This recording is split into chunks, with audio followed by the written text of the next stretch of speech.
आज आप जानकारी लेंगे चाणक्य की। चाणक्य कौन था, इनके पिता कौन थे? तो चाणक्य के पिता थे, उन्हें भी कहीं कहीं चाणक्य ही कहा गया अथवा चड़क अथवा चाणक्य भी कहा गया। चाणक्य के पिता चाणक्य एक ऋषि थे। चाणक्य के पिता चाणक्य एक ऋषि थे और ये भी एक महर्षि या गुरु भी रहे थे, एक ऋषि भी थे। अच्छा, इनका पुत्र था चाणक्य, इनका पुत्र चाणक्य था। चाणक्य के बचपन का नाम था विष्णुगुप्त अथवा कौटिल्य। चाणक्य बचपन नाम विष्णुगुप्त अथवा कौटिल्य था। विष्णुगुप्त अथवा कौटिल्य था। विष्णुगुप्त कौटिल्य ये भारत के सबसे प्राचीन विश्वविद्यालय तक्षशिला विश्वविद्यालय, भारत के सबसे प्राचीन विश्वविद्यालय तक्षशिला विश्वविद्यालय का एक अध्यापक भी रहा था। जो चाणक्य थे ये तक्षशिला विश्वविद्यालय के अध्यापक भी रहे थे और कुलपति के पद पर भी रहे थे, और ये कुलपति भी रहे, कुलपति विश्वविद्यालय के कुलपति भी रहे थे। इनका सपना था भारत को अखंड भारत बनाना और भारत का विस्तार बड़ा सा बड़ा करना, इनका सपना था। तो जब भारत की तरफ सिकंदर ने भारत विजय का मतलब अभियान चलाया था, जब भारत की तरफ सिकंदर कूच कर रहा था, उस समय चाणक्य को चिंता बढ़ी। अच्छा, चाणक्य को तो चिंता बढ़ी, लेकिन क्योंकि उस समय भारत में कोई केंद्रीय सत्ता का बलशाली नहीं थी, उस समय भारत में कोई केंद्रीय सत्ता कोई बलशाली स्थापित नहीं थी। जब सिकंदर ने 326 ईसा पूर्व में, सिकंदर ने 326 ईसा पूर्व में जब भारत विजय का अभियान चलाया, उस समय तक्षशिला विश्वविद्यालय कुलपति थे चाणक्य, और भारत कई छोटे छोटे राजाओं में बटा हुआ था, छोटे छोटे साम्राज्यों में बटा हुआ था। उस समय सबसे पहले तक्षशिला के शासक थे अंभी, उसके बाद पुर के राजा पोरस, उसके बाद नंद वंश का शासन था घनानंद। जब सिकंदर ने भारत विजय का अभियान चलाया था, उस समय मगध पर शासन घनानंद का था। अच्छा, तो सिकंदर दो साम्राज्यों को जीतता चला आया था। सबसे पहले तक्षशिला के शासक अंबी ने इसकी अधीनता स्वीकार कर ली, और उसके बाद पुर के राजा पोरस भी इससे हारे। पुर के राजा पोरस भी हारे, और आगे अब व्यास नदी के किनारे सिकंदर की सेना रुक जाती है, और व्यास नदी के आगे होता है घनानंद अर्थात नंदवंश का शासन। चाणक्य उस समय भारत में किसी और आक्रांताओं के न आने की पूरी कोशिश करता है, और भारत को एक अखंड भारत बनाए रखने और इसका विस्तार बड़ा करने के पूरे प्रयासों में रहता है। जब सिकंदर की सेना व्यास नदी किनारे आ जाती है और व्यास नदी को पार करने के लिए घनानंद के शासनकाल में प्रवेश करने की कोशिश करती है, तो उस समय चाणक्य उसे रोकने के लिए अपनी पूरी बुद्धि का प्रयोग करते हैं, जिसे कहा जाता है चाणक्य नीति। चाणक्य क्या करते भाई, सिकंदर विश्व विजेता बनने का उसने तो अभियान चलाया था, वह कई पूरा यूरोप से होता हुआ और भारत के पश्चिमी हिस्से के सभी देशों को, ईरान वगैरह को जीतता चला आया था। अब वह मगध पर भी विजय प्राप्त करना चाहता था, तो इसे इतने शक्तिशाली शासक को रोकना कोई आम बात नहीं थी। उस समय चाणक्य ने सोचा कि हाँ, तो लड़के तो इसे रोका नहीं जा सकता, लड़ाई करके या युद्धों से सिकंदर की रोक नहीं करी जा सकती। तो उसने यही सोचा कि केवल इसमें किसी नीति के तहत इन्हें यहाँ रोका जा सकता है। तो चाणक्य कूटनीति के तहत सिकंदर की सेना में प्रवेश कर जाता है, और उसके रसोइया जो होते हैं सेना के लिए भोजन बनाने वाले रसोइयों से मिल लेता है, रसोइयों से मिल जाता है। और उस समय उस सेना में एक मतभेद बनाना चाहता है, उसके सेना के अंदर एक खौफ डालना चाहता है कि जो व्यास नदी को पार कर लेता है, या जो सेना या जो आक्रांता व्यास नदी को पार कर जाता है, उसकी सेना को घातक बड़ी बड़ी बीमारियां होने लगती हैं और उसकी सेना मरने लगती है। ये बात फैलाने में चाणक्य या विष्णुगुप्त सक्षम रहता है। अच्छा, उसमें क्या करता है, ये रसोइया या खाना बनाने वाले प्रधान से ये मिल लेता है, और जनता के दिमाग में वहाँ की सेना के दिमाग में ये बैठा चुका होता है कि जो व्यास नदी के किनारे आगे बढ़ने की कोशिश भी करता है, ठीक ना, वह गंभीर बीमारियों से ग्रस्त हो जाता है और मरने भी लगता है। और उसी समय क्या करता है चाणक्य, भोजन में डेली हल्का हल्का जहर, विषाक्त जहर, ऐसे जहर मिलाना चालू कर देता है कि जो व्यक्ति खाने के बाद कोई 1 महीने बाद, कोई 2 महीने बाद, कोई 4 महीने बाद धीरे धीरे बीमार पड़ने लगता है, कोई 3 दिन बाद, कोई 4 दिन बाद बीमार पड़ने लगते हैं। अच्छा, तो क्या होता, तो धीरे धीरे जब सेना बीमार पड़ने लगती है तो सेना को पता चल जाता है कि चंद्रगुप्त मौर्य की बात कही हुई शायद सत्य है। वह कहता है जो ब्यास नदी को पार करने की सोचता भी है उसके घातक घातक बीमारियां होने लगती हैं। तो सेना के दिमाग में बैठ जाता तो सेना ब्यास नदी को पार करने से मना कर देती है और सिकंदर की सेना ब्यास नदी के किनारे से वापस चली जाती है। अर्थात चाणक्य इस नीति में तो सफल हो जाता है कि भारत में आगे और सिकंदर को नहीं बढ़ने देता, सिकंदर वापस चला जाता है। ये थे चाणक्य और इनकी नीति को कहा जाता चाणक्य नीति, इनकी नीति को चाणक्य नीति कहा जाता। भाई चाणक्य के पिता एक चाणक्य ऋषि थे, अध्यापक भी रहे थे और इनका चाणक्य का नाम विष्णुगुप्त या कौटिल्य था।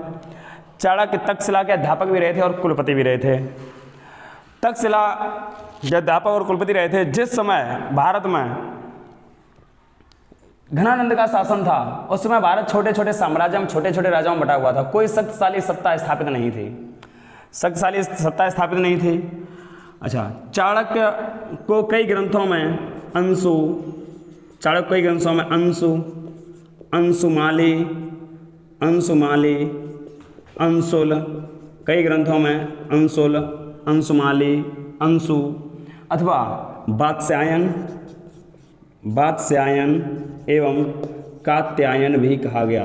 वात्स्यायन एवं कात्यायन भी कहा गया, कात्यायन एवं वात्स्यायन भी कहा गया। कई ग्रंथों में चाणक्य को द्विज एवं श्रेष्ठ ब्राह्मण भी कहा गया, श्रेष्ठ ब्राह्मण भी कहा गया। चाणक्य को श्रेष्ठ ब्राह्मण भी कहा गया। चाणक्य को कात्यायन, वात्स्यायन, अंशुमाली कई नामों से जाना गया। फिलहाल इसके बच्चों के नाम कौटिल्य, विष्णुगुप्त था। चाणक्य के बच्चों का नाम कौटिल्य, विष्णुगुप्त था। चाणक्य ने एक सत्ता स्थापित कराई थी नंद वंश को हटाने के बाद, जिसका नाम है मौर्य वंश। चाणक्य ने अपने शिष्य बनाया था चंद्रगुप्त मौर्य को। कब शिष्य बनाया था? जब चाणक्य घनानंद के दरबार में जाता है। अच्छा, क्या होता था उसमें विद्वानों को, बड़े बड़े राजाओं महाराजाओं के दरबार में विद्वानों को बुलाया जाता था। तो उसमें चाणक्य को बुलाया गया। चाणक्य के कई शिष्य भी जाते हैं, तो इनसे राजा को राज करने की कुछ नीतियाँ और ज्ञान की बातें पूछी जाती हैं। तो चाणक्य के एक शिष्य से को बुलाया जाता है और घनानंद का अमात्य पूछता है शिष्य से या एक ब्राह्मण से पूछता है कि भाई कुछ ज्ञान की बातें बताई जाएं जिसमें राजा का हित हो। तो पूछा गया कि राजा का हित किसमें होगा? तो ब्राह्मण जवाब देते हैं कि राजा का हित प्रजा के हित में है।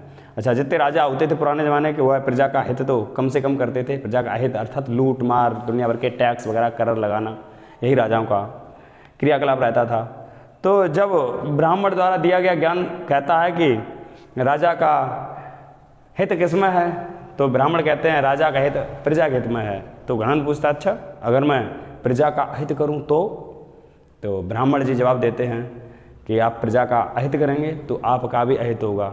अच्छा, इतनी हिम्मत, निकालो इस ब्राह्मण को दरवाजे से। भाई उन जो चाणक्य के साथ जो ब्राह्मण आए हुए थे ना ज्ञान देने के लिए, उन व्यक्ति को अपमानित किया गया। ये चाणक्य के साथी थे। तो उस समय चाणक्य को ये बात बुरी लगती है। चाणक्य उठता है, सीधा दरबार से बाहर निकलने लगता है।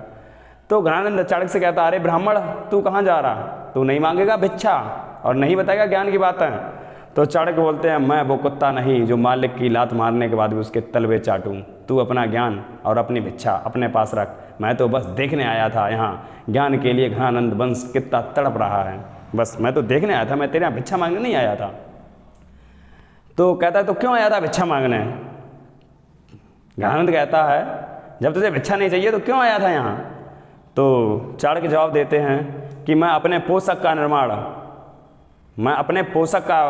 स्वयं कर लेंगे, अर्थात मुझे तेरे पास भिक्षा मांगने की कोई जरूरत नहीं है, तो जा कर ले जाके अपने पोषक का निर्माण।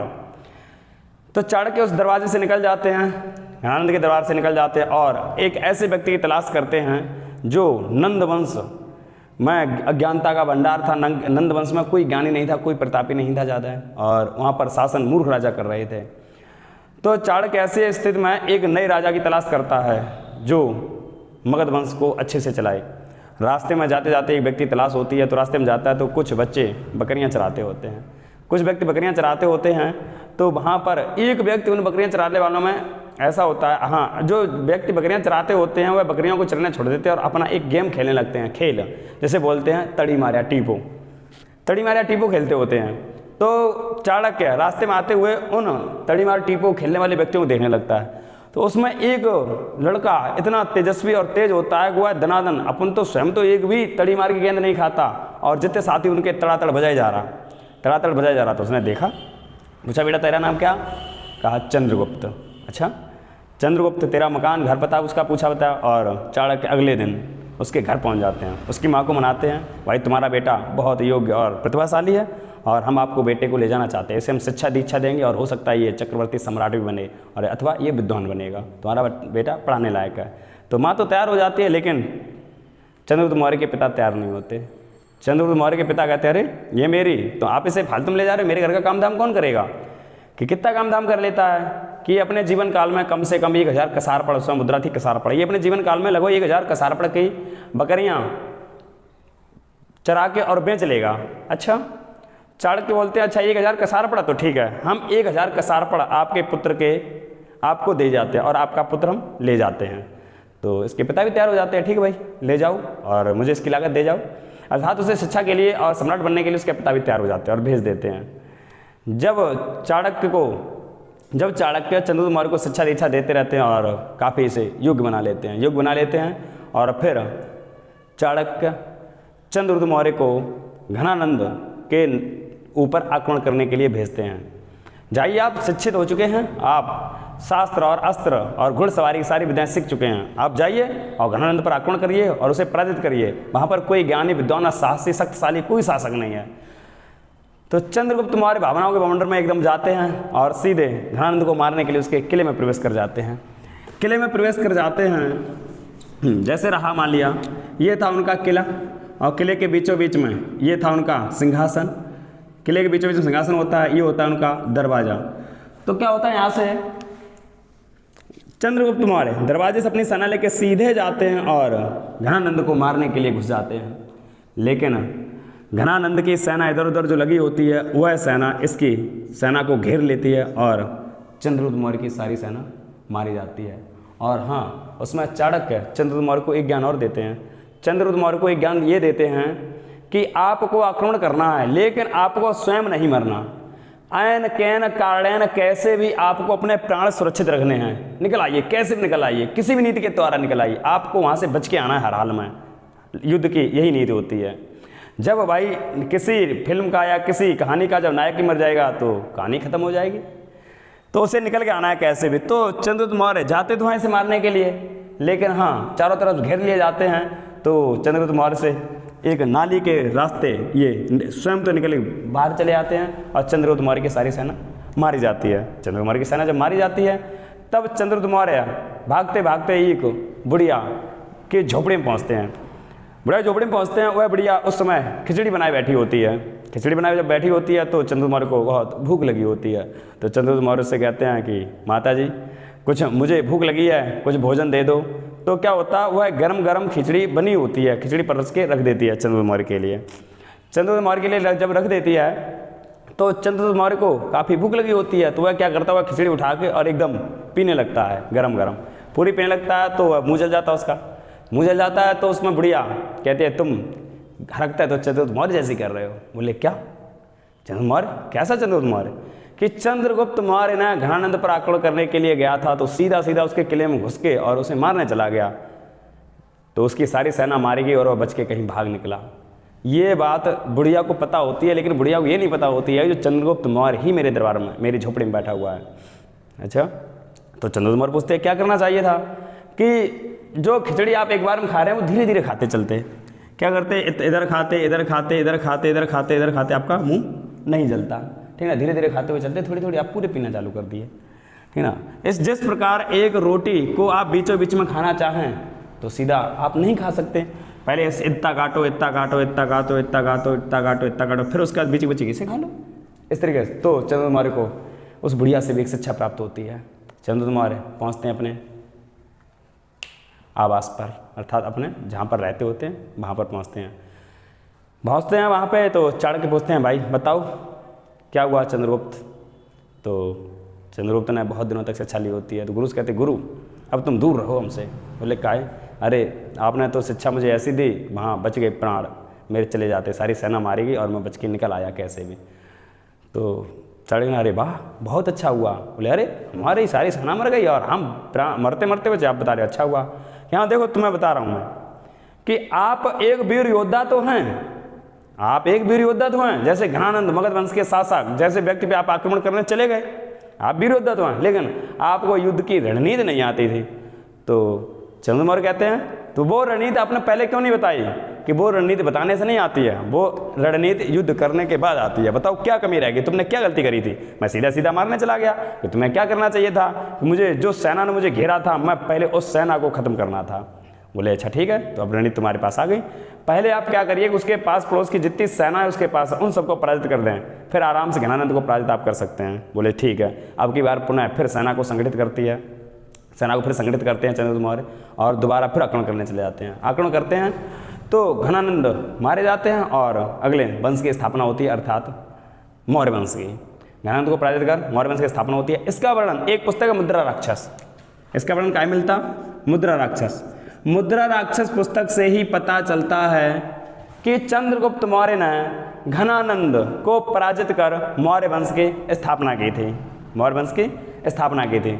चंद्रगुप्त मौर्य ने मौर्य वंश के ऊपर एक पुस्तक लिखी थी जिसका नाम था, मौर्य वंश के ऊपर एक पुस्तक लिखी थी जिसका नाम था अर्थशास्त्र, जिसका नाम था अर्थशास्त्र, जिसका नाम था अर्थशास्त्र।